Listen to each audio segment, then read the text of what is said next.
रवि नाम का एक युवक एक छोटे से गांव में रहता था। उसके पिता खेती करते थे और मां घर का काम संभालती थी। रवि का सपना था कि वह शहर जाकर पढ़ाई करे और एक बड़ा अधिकारी बने ताकि अपने गांव की हालत बदल सके। लेकिन किस्मत आसान नहीं थी। घर की आर्थिक स्थिति कमजोर थी। फसलें कई बार बारिश और तूफान में खराब हो चुकी थी। कई लोग कहते, रवि पढ़ाई लिखाई छोड़ दे, खेत संभाल, यही तेरे बस का है। लेकिन रवि का जवाब हमेशा एक ही होता, मेरी किस्मत खेत में नहीं, किताब में लिखी है। गांव में सिर्फ 8वीं तक स्कूल था। आगे की पढ़ाई के लिए शहर जाना जरूरी था। रवि ने एक छोटे शहर के सरकारी स्कूल में दाखिला लिया। फीस, किताबें और रहने का खर्च निकालने के लिए वह सुबह अखबार बांटता और शाम को चाय की दुकान पर काम करता। रोज की मेहनत के बाद भी वह पढ़ाई में टॉपर रहा। लेकिन शहर के बच्चों की तरह उसे कोचिंग का सहारा नहीं था। उसने अपने पुराने नोट्स, लाइब्रेरी की किताबें और खुद की लगन से तैयारी की। कई बार भूख से पेट में दर्द होता, लेकिन वह खुद को समझाता, ये भूख कुछ समय की है, लेकिन सफलता का स्वाद जिंदगी भर रहेगा। 12वीं पास करने के बाद उसने सिविल सर्विसेज की तैयारी शुरू की। लेकिन यही वो वक्त था जब किस्मत ने बड़ा झटका दिया। उसके पिता अचानक बीमार पड़ गए और खेती ठप हो गई। घर चलाने की जिम्मेदारी अब उसी पर आ गई। रवि दिन में मजदूरी करता, रात में पढ़ाई, नींद अक्सर किताब पर ही आ जाती।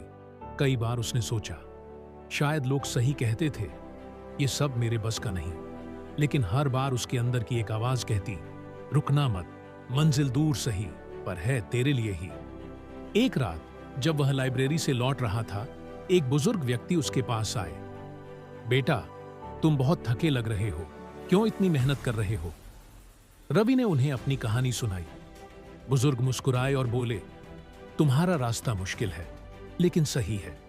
कल इसी समय मुझसे यहीं मिलना, मैं तुम्हारी मदद करूंगा। रवि को थोड़ा अजीब लगा, लेकिन उसने सोचा, शायद कोई किताब देगा या पढ़ाई का गाइड। अगले दिन वह समय पर पहुंचा, लेकिन वह बुजुर्ग कहीं नहीं मिले। बस एक लिफाफा पड़ा था जिस पर लिखा था, सिर्फ मेहनत से नहीं, सही दिशा से जीत मिलती है।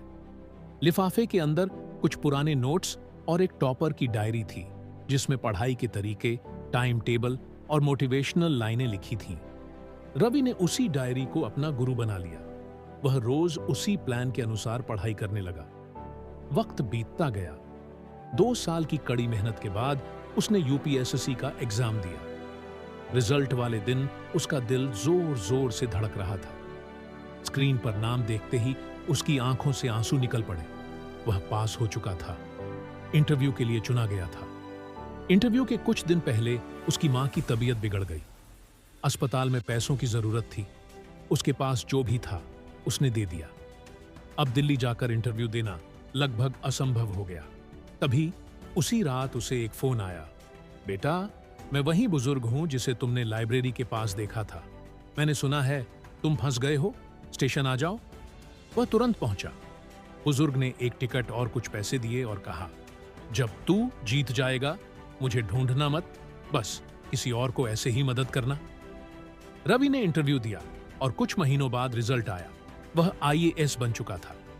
गांव में जश्न था, लेकिन उस खुशी के बीच वह उस बुजुर्ग को बहुत ढूंढता रहा और कभी नहीं मिले। शायद वे कोई फरिश्ता थे, या शायद कोई ऐसा इंसान जिसने मदद को ही अपना मकसद बना लिया था।